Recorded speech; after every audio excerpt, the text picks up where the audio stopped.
You are tuned in to What Up Baltimore online radio. Please note that the views and opinions expressed on this channel are of the host and not of Lady J Media. And don't forget to subscribe to our YouTube channel, What Up Baltimore TV. And if you really don't want to miss any of the shows, hit that notification bell and you'll get a message every time we come on. Now, we got it from here, so sit back, relax, and stay tuned.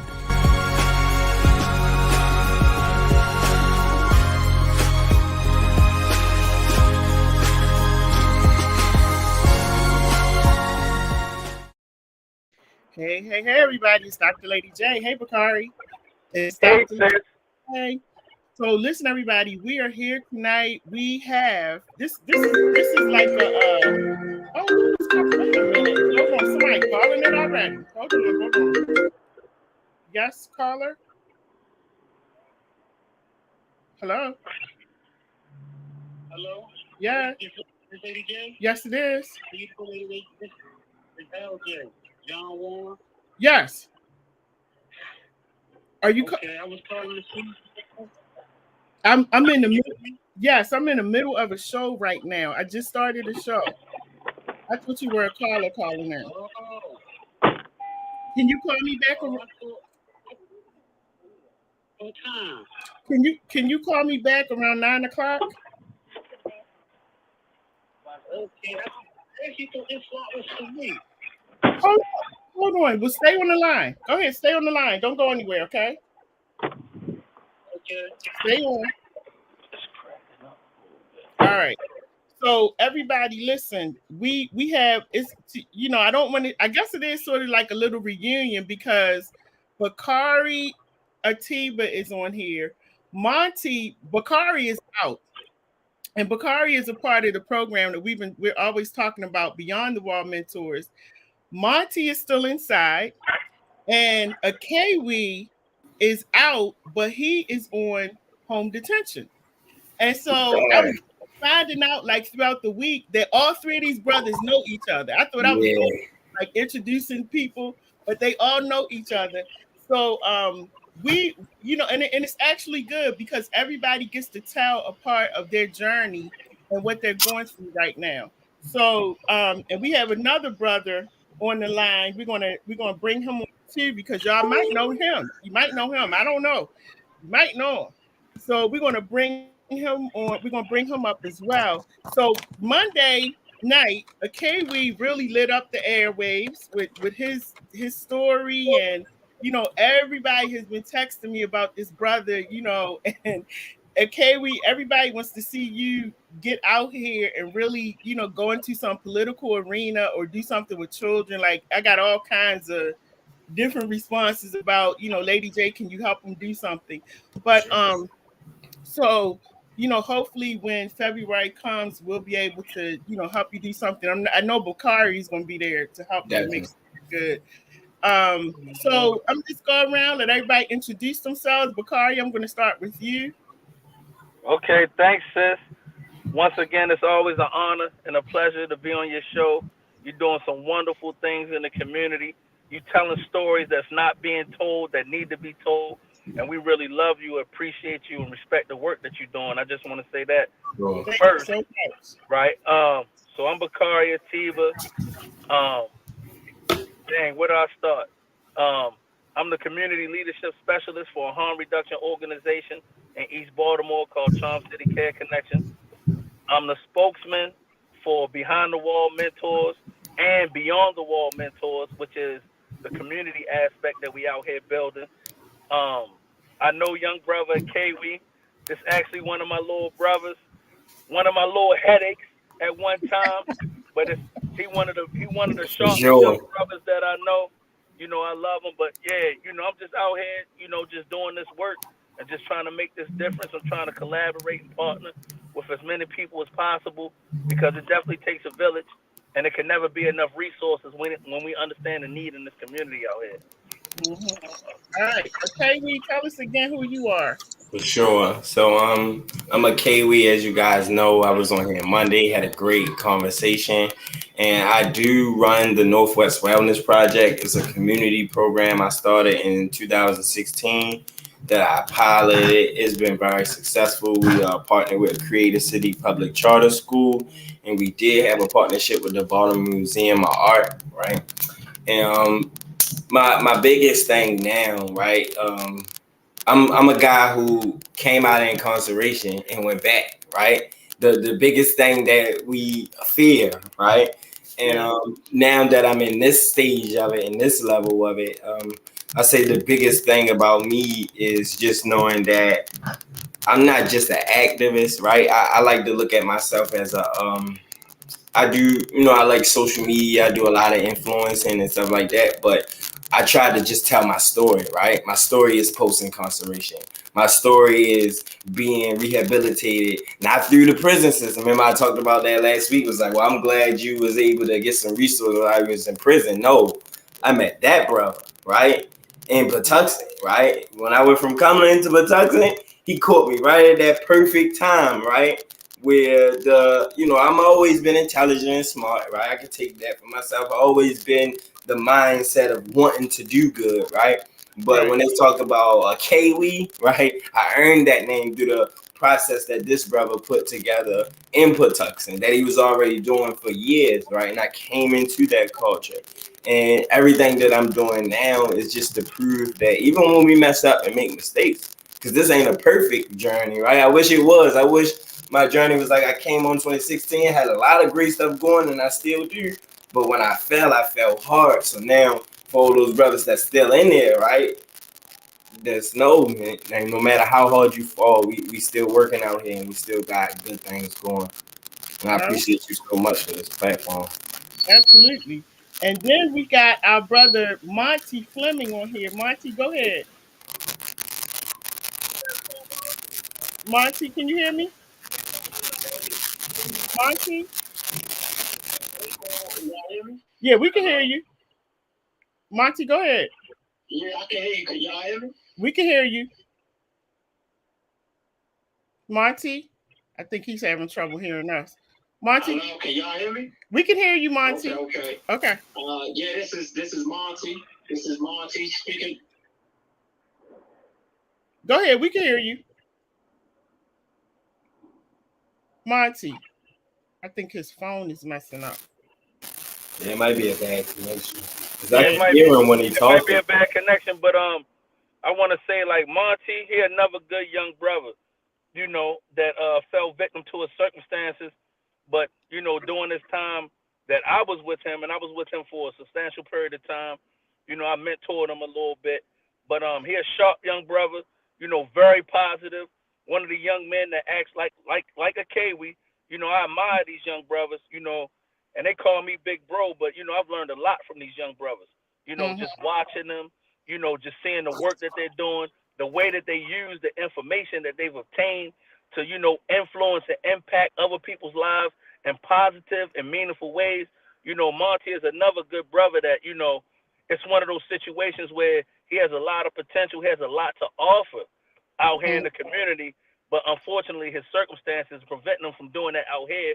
But that's another good young brother. I know his phone is breaking up, but he does a lot of positive things. He has a positive energy. He has a good heart, and hopefully we can get the brother out here soon so he could get on board with us, and contribute to the work that I'm doing, the work that the young brother Kiwi's doing in the community, and will continue to do. Like, we need more of us out here. Some brothers, they being warehoused, Yeah. unfairly, because the whole thing is about incarceration is this. You take an individual out of society because they are a detriment to society. And rehabilitation, it has two parts. It's about what a person does while they're incarcerated to transform themselves and redevelop themselves.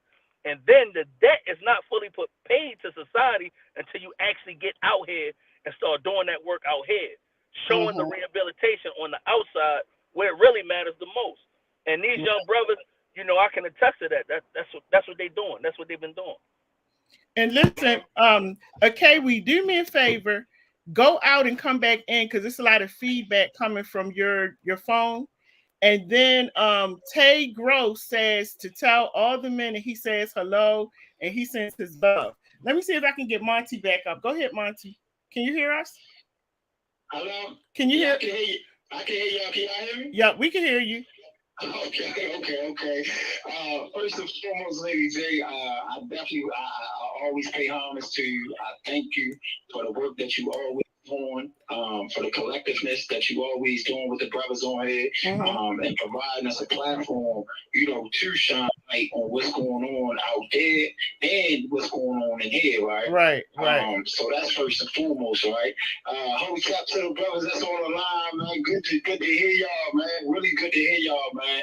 It's been a while since since the last time that we all was together. But I want to let y'all know, man, that I'm still fighting for my freedom, man, as usual. And I'm still being positive, from where I'm sitting at. As of today, still, in unfortunate circumstances. So I go back up real soon. I've been locked up since a juvenile. Everybody know that since the age of 15. I'm still being positive. I'm still moving out on especially what that big brother did, showed me and introduced me to Bakari. I'm still moving out on that, man, as much as I can. And yeah, I'm here, man. I'm here. Yeah. That's right, Yeah, bro. I just want Monty to know how much I appreciate him because I've been knew about Lady J, but I wouldn't have been here right now and in this space, right? So the fact that the brother, despite all the circumstances, right, that he's still taking the initiative to do stuff like this, it says a lot because technically, to be honest, we shut out from uptown just to mentally survive, right? And the fact that the brothers invest in time to still be connected out here, it definitely shows a lot about his character. Right. And I gotta say this. We forgive me. I gotta say this again. And then it's a couple people that are popping on. I think y'all need to go on YouTube. This is for the people that are on the show. So if I take you out, it's because this is for the people on the show. Go to What Up Baltimore TV on YouTube, and you'll be able to watch the show that way. So Kiwi, when he said he knows me, it's because I've known his brother William since he was 17. I know his whole family. And the thing was, I wasn't Lady J back then. I was actually in the medical field and wasn't doing no media, nothing like that. But I met his brother at church and I just took him under my wings. They was from Park Heights and his brother was just like, he was kind of all over the place. And I said, I got to pull him in because Listen, my brother will come to the prison and give every guard a handshake on his way out. he was just such a bright young man, and I saw in him that he had so much potential. And I said, I can't let him go. And I just said, you my godson. And your brother, like I said, has been with me through, when I'm talking about thick and thin, my divorce, depression, everything. Stayed in my house when I was going through stuff. And that's how I met his family. Kiwi was locked up. And so I never really had a chance to get to know him, but we used to always be at church praying for him. And I was telling him the other night, it's crazy how everything has come back full circle. And I'm doing this Lady J stuff and I'm doing media. And all of a sudden he was on a show. And I'm like, who is Mr. All or Nothing? Like, I don't know. He was talking on it, making comments. And then he finally said, you know me. And so it's amazing. Like, you never know when you're going to run back into people. But I'm glad to see that you're out. And like I told you the other night, you got mad potential at Kiwi. Like you got so much potential and you're still young. And there's so many great things and great minds that you can aspire, so many things that you can accomplish. So we're going to make sure that we keep our arms around you as you're going through this journey in your life. I'm definitely going to make sure I'm there to be around you while you're going through this. Lady J, before we go too far, right? I just want to highlight one thing. This story is powerful. The story about how you met William, the connection between that and the Kiwi. And I just want to say, like, one thing about young black males in society, we don't have no room for failure. Right. Right? We don't have room for failure. When we make one mistake, society tries to define us by that mistake for the rest of our lives. Yes, right? yes. And the reality of the situation is some of us made poor decisions based on the influence and the environment that we were in, that we had to survive in. But I'm saying that to say, like, this is a prime example. You met William. You see that William, he's a beautiful brother. Yes. You know what I mean? Yes. And a K, we come from a beautiful family. Yes. Right? So the potential is there, like the beauty, the humanism. It's already there. You know, we just become desensitized to it through society, and then society throws us away like it's no good in us. But what they don't realize is they put us in a predicament or a situation where it's already good in us, and we just have to seek out the right things to help pull that potential out, nurture it, and push it back into the community. So Right. it's a lot of people that has done committed some crimes that society may look at like, you know, this is heinous, this is terrible, this is a demon. You know, they put all these labels on us, not knowing this is a good person. And a lot of times hurt people. So you give that story, but you don't give the backstory of the journey before a person made a mistake and did whatever they did. And that needs to be highlighted more.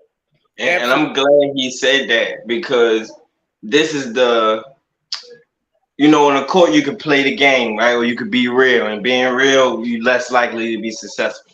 But I would say that this older white lady, right, who was the same judge that sentenced me to 30 years, I was spending 15. Of course, they won't say it straight up, but I've seen it. It wasn't said directly, right? But she understood why I had a weapon. And this is the difference, right? There are and I wrote a poem, right? And one of the poem I said, I talked about there's a young black man in Park Heights with a firearm. I wonder how many black men are in Park Heights right now with a firearm, right? So the question isn't just about carrying a weapon, right? For me, right? Because I definitely shouldn't have a weapon, but I still would want to think about, right?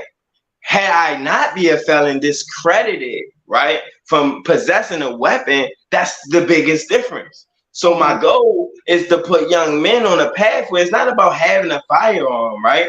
But if at least that's what you felt that you needed to be safe, go through the proper channels before, because I got a homeboy, right, who never had a criminal record, even went and did the first part of getting a gun license, right? But then he got locked up for a handgun. So now he's disqualified, right? So I just wanted to say, because he said something about making mistakes, and I definitely made a mistake because I don't want to downgrade it, right? But it was such a different feeling going through it this time because I didn't feel like I deserved it, to be honest.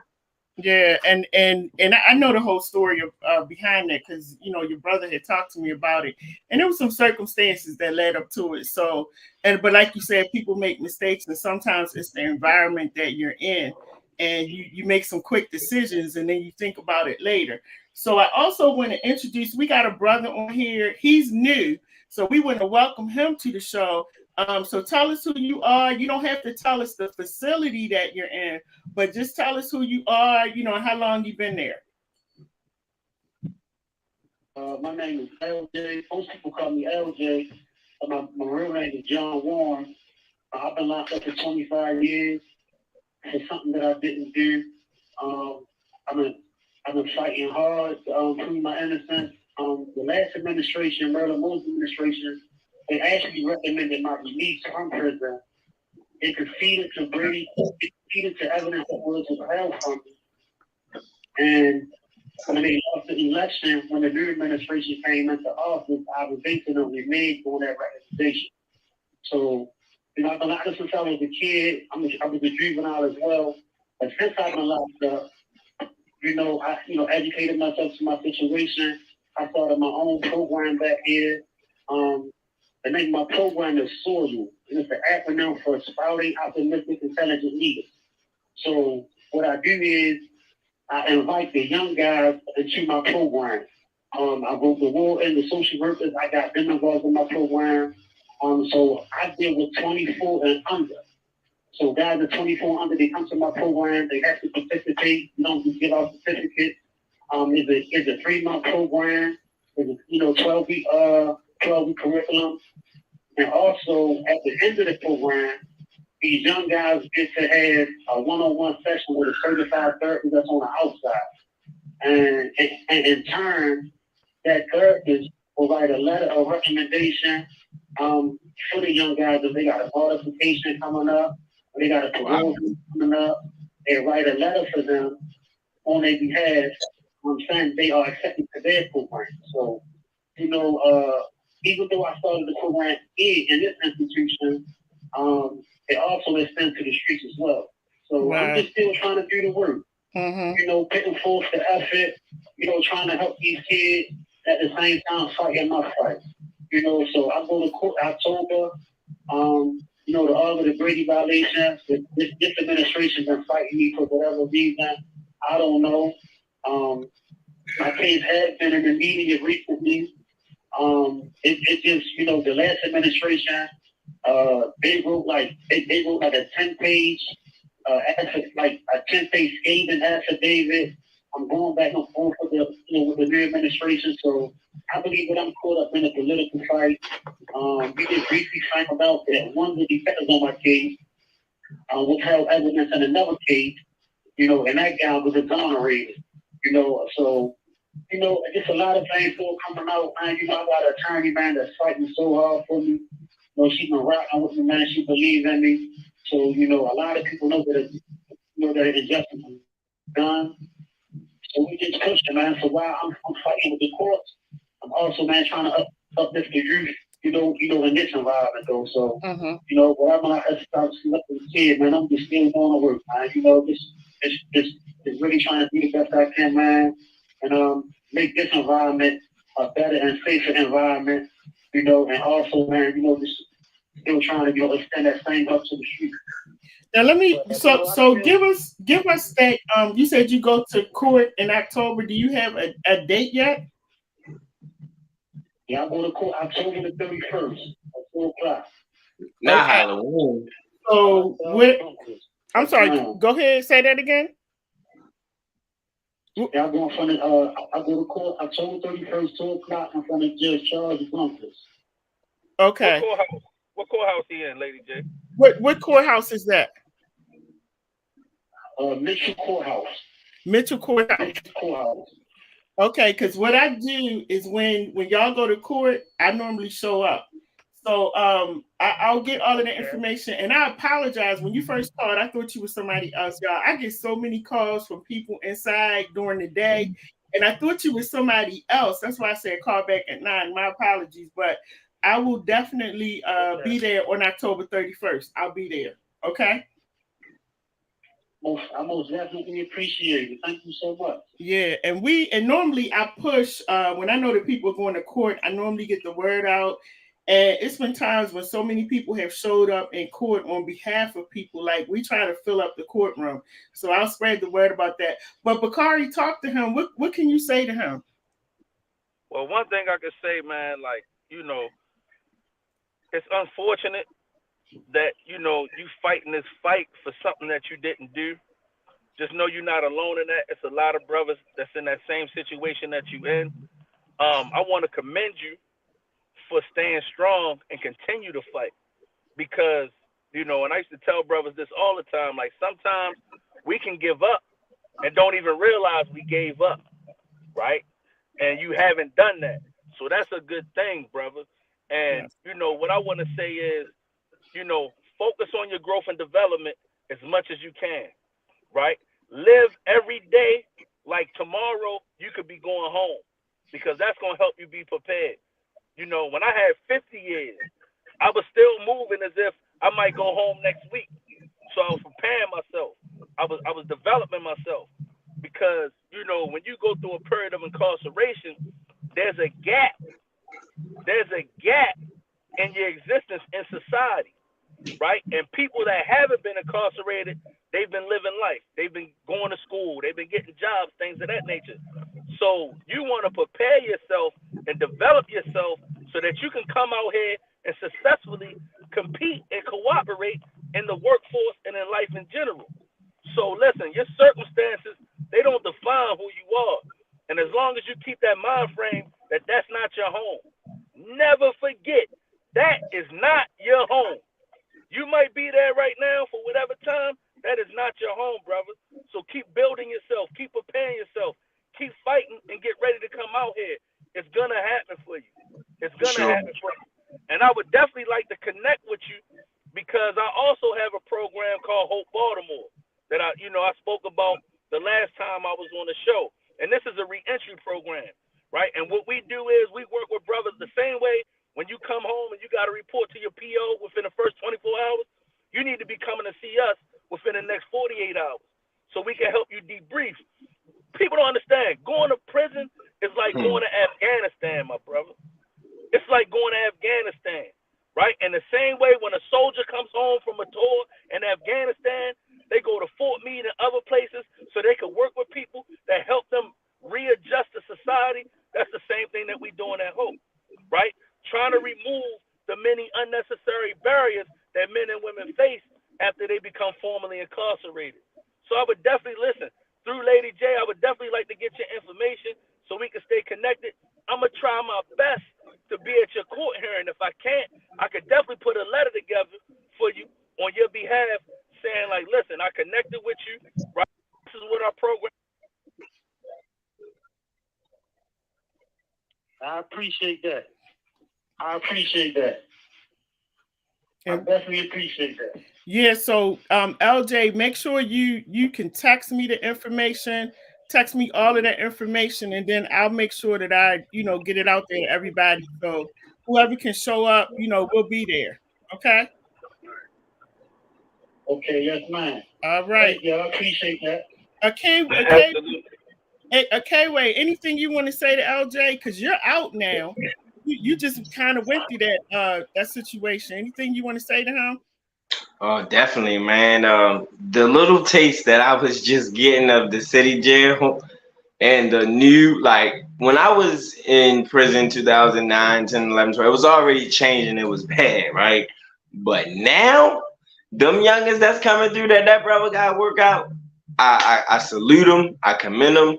And I admire that he had such a program, right? Because when I was in Patuxent, I know what it's like that you got to get these memos, you got to get approval. So I'm sure that this brother is doing a lot of work with making those connections. And the fact that he's getting administrators to do letters of recommendation says a lot, because that's something that they're very hesitant to do and really ever want to do it. So I just want to salute the brother and just commend him and tell him keep going. And like Bakari said, no matter how rocky this thing get, like I went through those court processes and I got a modification for it. I know how stressful that is. So when the state's attorneys start throwing stuff left, don't let that discourage you. Don't bring it down. Just remind you that's their job. Just stack the deck up and make sure you're ready. All right. And then I'm going to get Monty to say something to you as well. Go ahead, Monty. Okay. Yeah.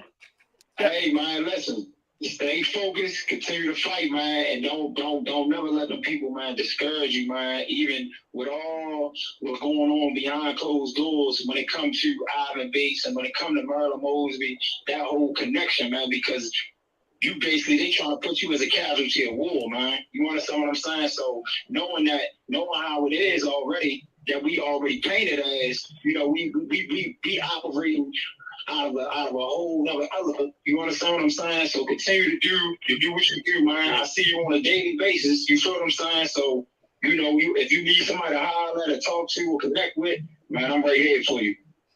Oh, okay. So y'all know each other. Oh yeah. Oh, let's see. Okay, yeah. All right. Got you. Yeah, the brother's story deep. The brother's story is deep, and to be honest with you, a story like that needs some light.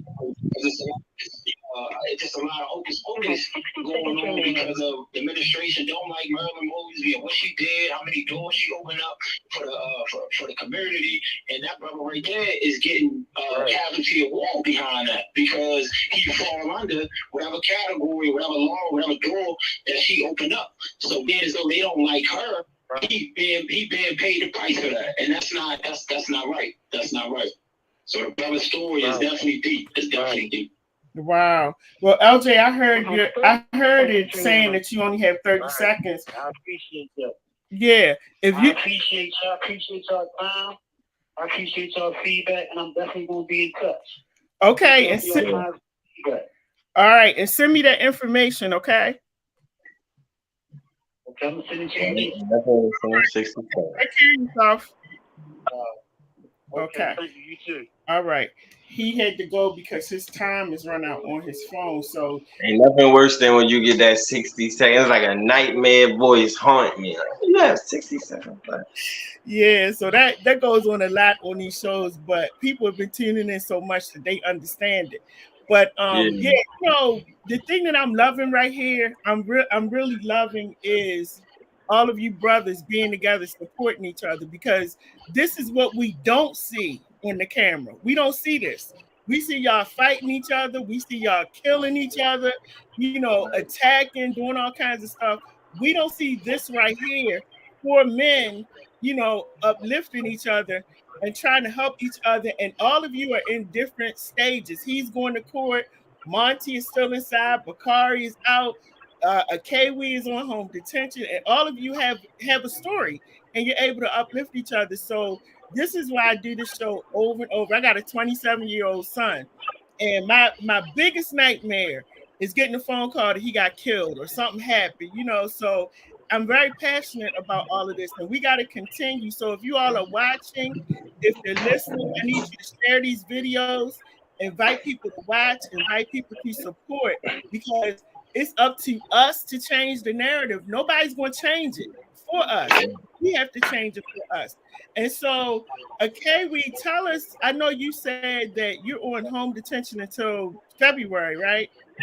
Yes. So tell us what your restrictions are, again, being on home detention. Man, the frustration that comes with and let me tell you what happened, right? People say, well, at least you're not in prison. And I used to be like that too, right? And I appreciate it. But the reality is that home detention is saying that, all right, we're going to let you continue this incarceration at home, right? So that's, to be fair, I got to respect that, right? But then there's the other side where it's like, all right, when the first month out and you figuring this stuff out, and the first thing that I learned was this approved driver thing, right? So if you want to go places when you are approved, right, it has to be somebody that's approved, right? So mind you, I had to have somebody that sponsor me. That means they already have a house and lease and the name is on it, right? And they can be like, all right, yeah, he's here. And they come check, all right, boom, right? So I'm home and they let me know the rules. But once I get into it and I start discovering and making progress, my biggest headache or the frustrating things is that it's literally no, like, I'm not going outside for nothing. Not even like a job hunt or a job fair. It's literally fill out these applications, and when you get a call back, right? I got a call back. Hey, we want to move forward with an interview on Friday. Yeah, sure. But I'm gonna give you this number. Can you call my case manager because I have this ankle monitor that I'm on? It just like immediately makes it unattractive. And home detention doesn't have an internal job pool or internal programs, right? The only thing they do have is this bi-weekly visit, drug test, check-in, and me knowing, whatever else next is scheduled, right? And I got a 45-minute window. Well, really, wherever, let's say I live 30 minutes away from where I gotta go to see my case manager bi-weekly, right? Right. That means that I got a 15-minute grace period in between the time that it takes to get there. So that's 45 minutes. When I just completed the Strive program, the only thing that I got approved for, it was I had the 45 minutes to get there, but then I completed it, right? And I needed to meet with my employment specialist, which was scheduled for 9:30. And my ride could pick me up at 12, right? But it's like, oh no, I don't know if I can do that legally. If it's over at 10:30, I need your ride there by basically 10:35. So I could go on about it's like I basically feel like every time I'm making a stride forward, right? Because the stride was 120 hours of workforce development training, 3 in person, 2 on Zoom, 8 to 4.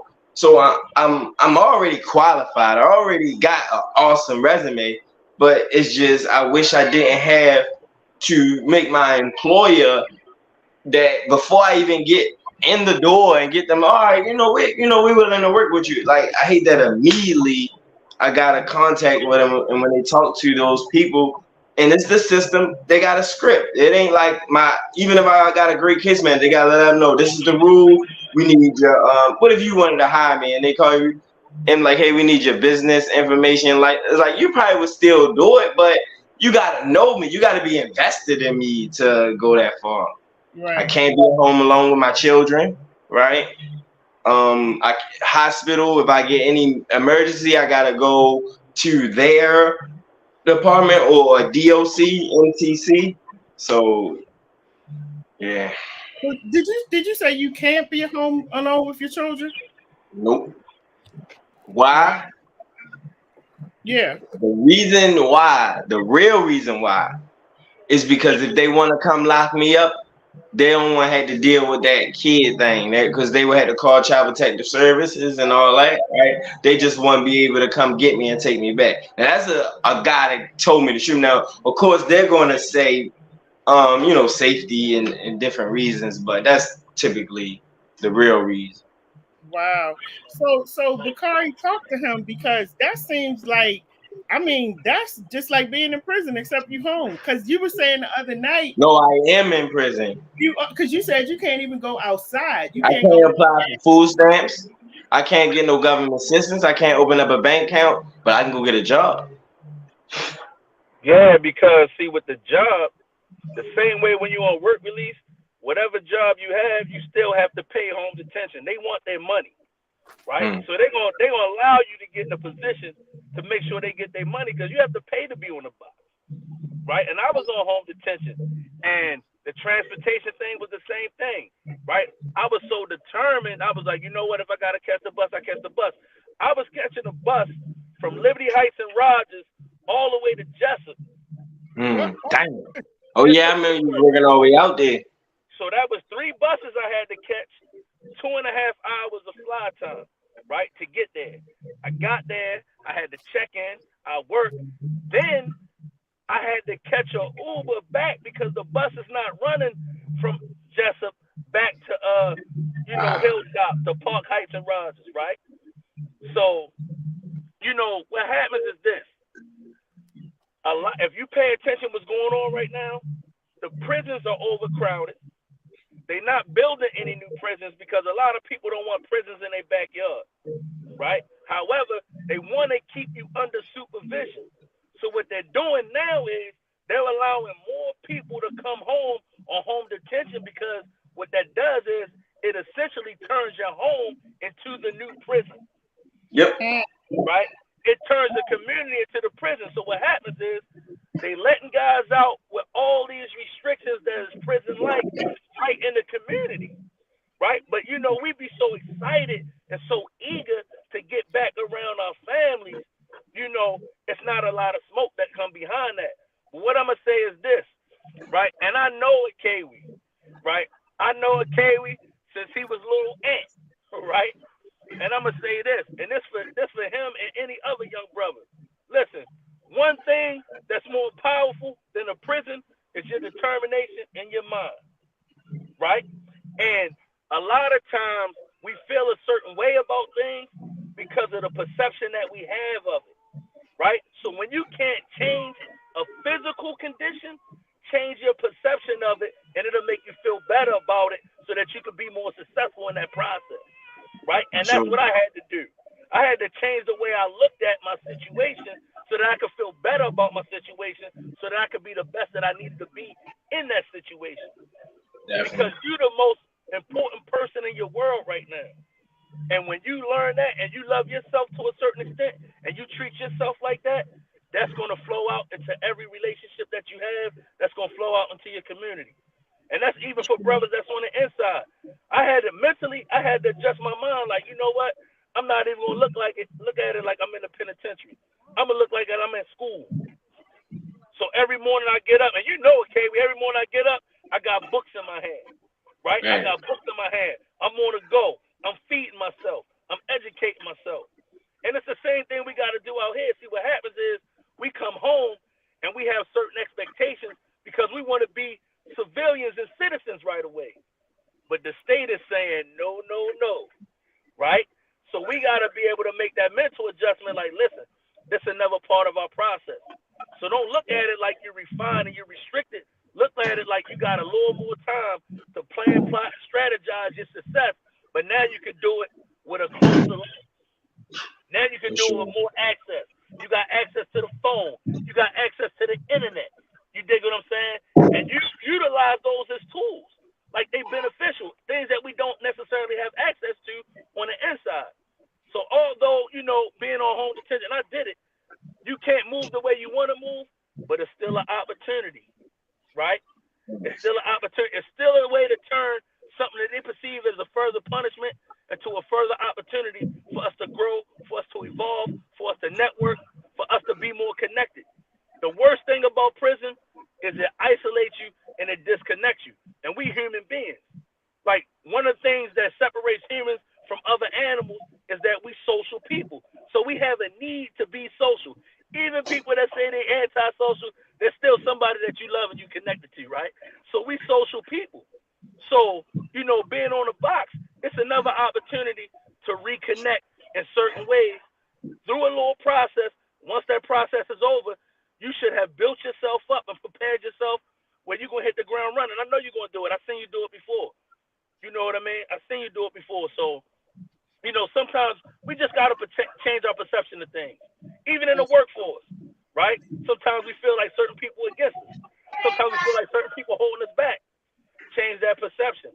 They might be challenging us to show them something so that they can take us to the next level. We never know, right? And the creator and the universe, you know, they know better than we do.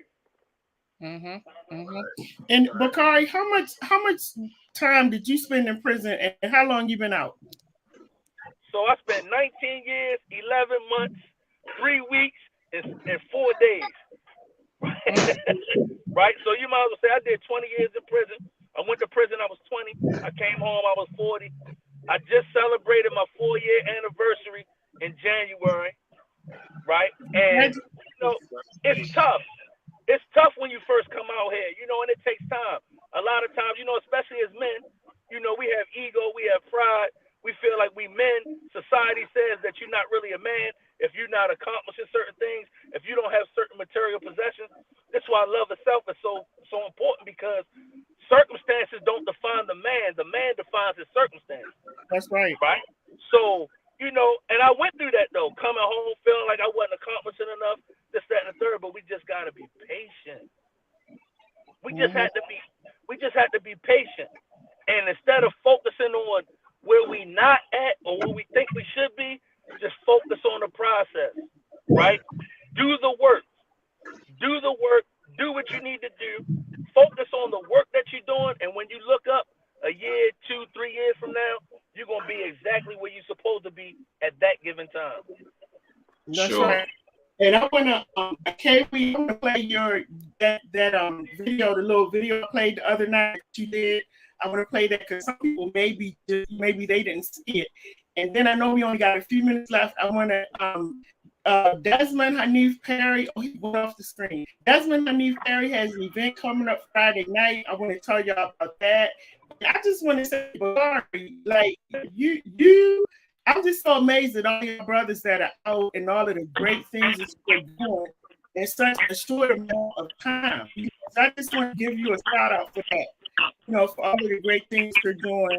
And then I also want to get to your comments, everybody. I see your comment. I'm going to come back to that. Let's look at this video that KW did.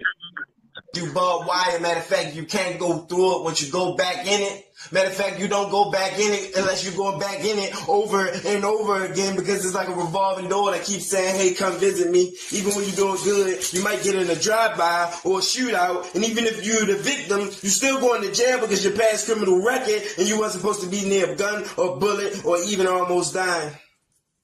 So although you survived, sir, we need to tell you you have the right to remain silent.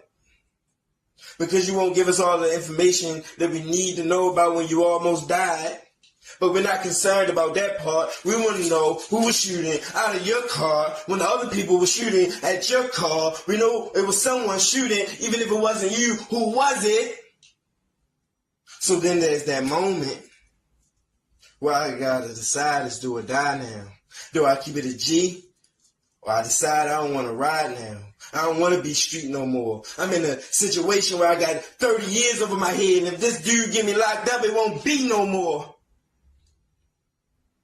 So then there's that moment where I decide that I won't snitch, and I hold it down, and I keep strong to the street code, even though the streets don't love me. In fact, the streets might kill me. In fact, the streets might be the reason why I got this gun anyway. And then there's this moment where I realize it's all or nothing.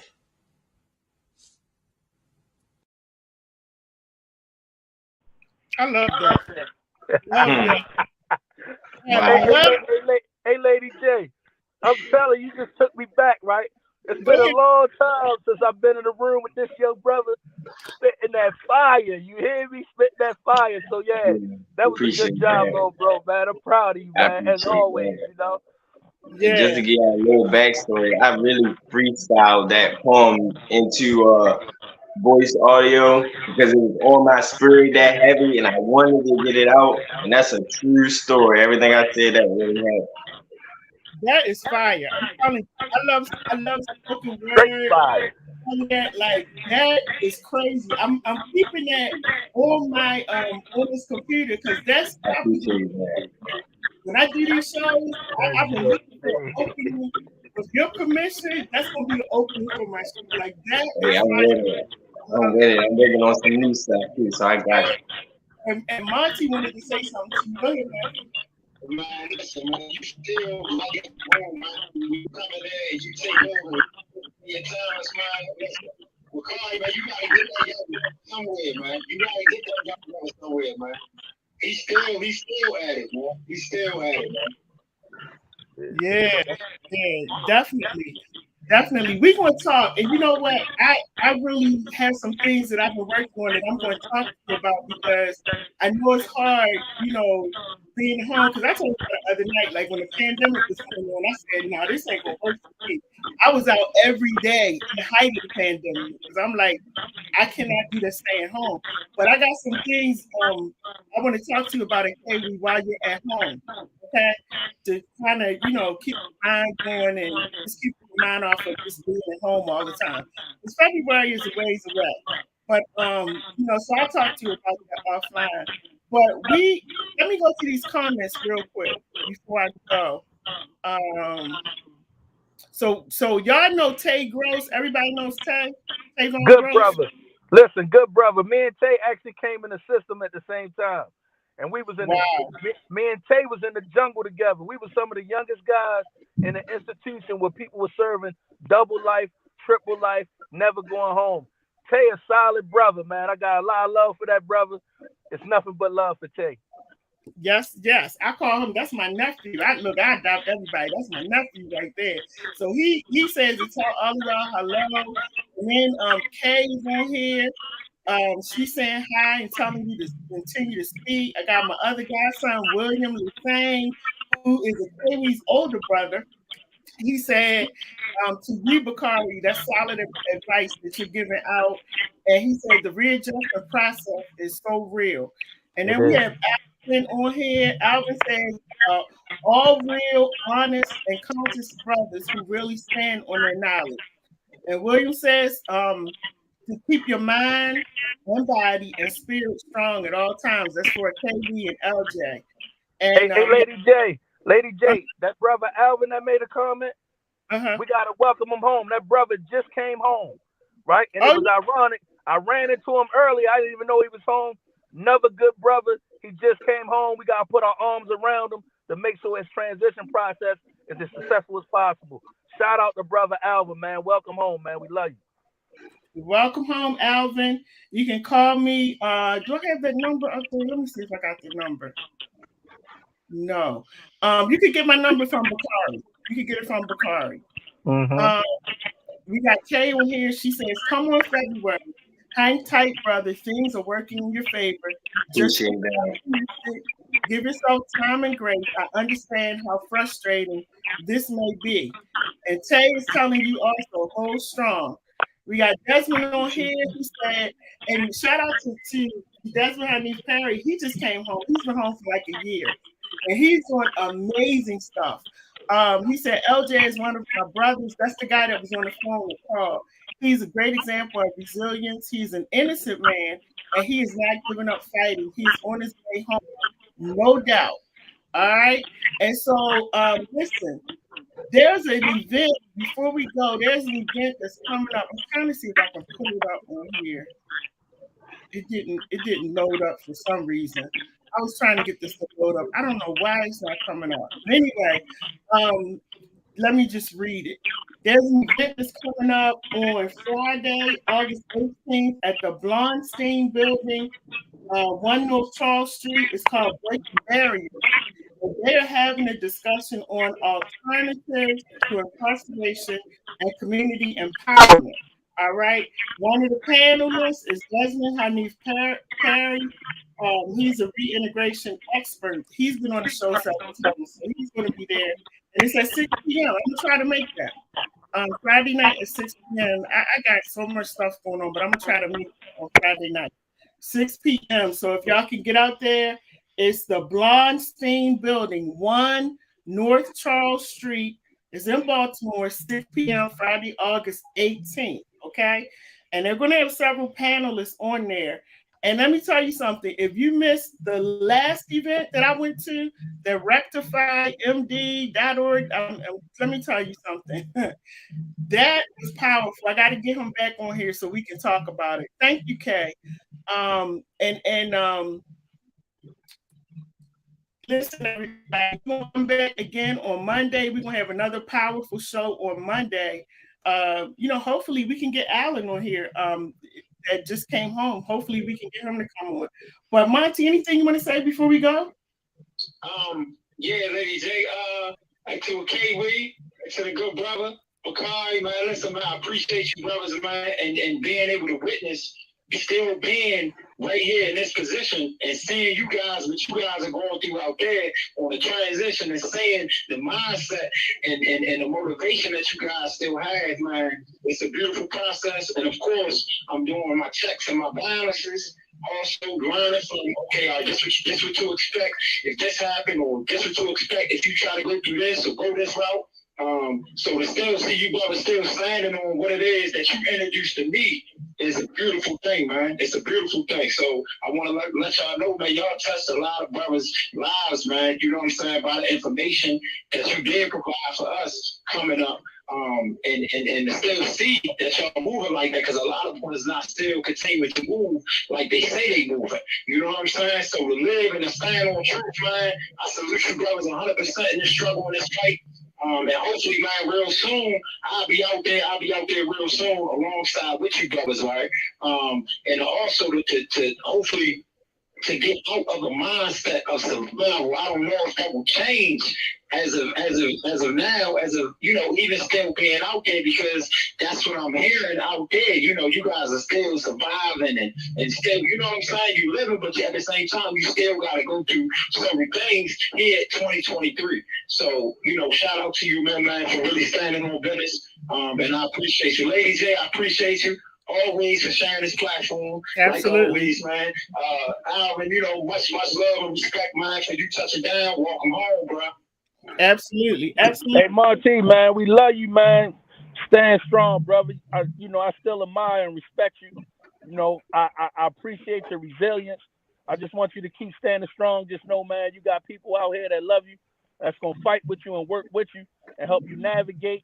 I'm going to be sending some letters in there to Homage and them with my new number, man. Make sure you reach out to me and call me, especially if you're going back up, because I want to put the program behind you, man, so that these people know, like, yeah, this brother, he's supported, he's accounted for out here. He's going to have the resources that he needs, you know what I mean? And we just want to help make your transition as smooth and as respectful, as possible, bro. We love you, man. Keep doing what you're doing, man. It takes a lot. You know, it ain't easy. You know, we've been there, man. So I salute you. I commend you. And just stand strong, man. Appreciate that, man. Love you out there, man. I appreciate all the love, and I'll definitely be in contact, man. For sure. All right. And so with that, I want to thank everybody for coming on. Bakari, I want to thank Akewi. I want to thank, listen, y'all, for those of you who may be new tuning into the show, this is actually Monty's show. I'm just running it until he gets out. So we say that every single week. I'm just running the show until he gets out, and it's crazy because well, salute to you for doing that. Yeah, a few months ago, he reached out to me through a friend or his brother or somebody, and we started talking, and he was telling me some of the things he would really like to do, you know, podcast, stuff like that. And I'm like, okay, let's do it. So, you know, I'm going to keep holding it down until he gets out. When he gets out, I'm going to get off the screen. I'm going to turn the mic over to him. So this is Lady J show. Is his show on Thursday nights. And that's why we do the Thursday night show, because it's different from Monday. Monday is my show that I do on the criminal justice system. But Thursday, this is really Monty's show on Thursday. So thank you, Monty. I'm the co-host. He's the host. Thank you to everybody that tuned in. Make sure you join us on Monday. Y'all, we're going to be talking about these brothers and sisters who are coming out. Some of them have been out for 10 and 12 years with 20-year probation sentences, and they still can't move up on their job and certain things they can't do. So we're going to be having that conversation coming up. But anyway, everybody have a good night, have a great night, and I will talk to you on Monday. Bakari, thank you so much. I appreciate you. Lady J, we love you. We appreciate you. Keep doing what you're doing. Thank you. Absolutely, absolutely. And y'all get out on Friday, go to 1 North Charles Street, get there at 6 o'clock, and be a part of that event on Friday night. I'm going to try to make it there. All right, everybody, have a good night, and I will talk to you soon. Make sure you bless somebody this week. You know, just give them a blessing. Say something nice to them. Just do something nice, all right? Bless everybody. Y'all take care. I'll talk to you soon. Just wanted to let you know that the host of this show appreciates the time that you've spent with them. Now, don't forget to like, share, comment, and subscribe to our channel so you can keep up with everything that we're doing. And most of all, thank you for tuning in to What Up Baltimore online radio, where the people have the power.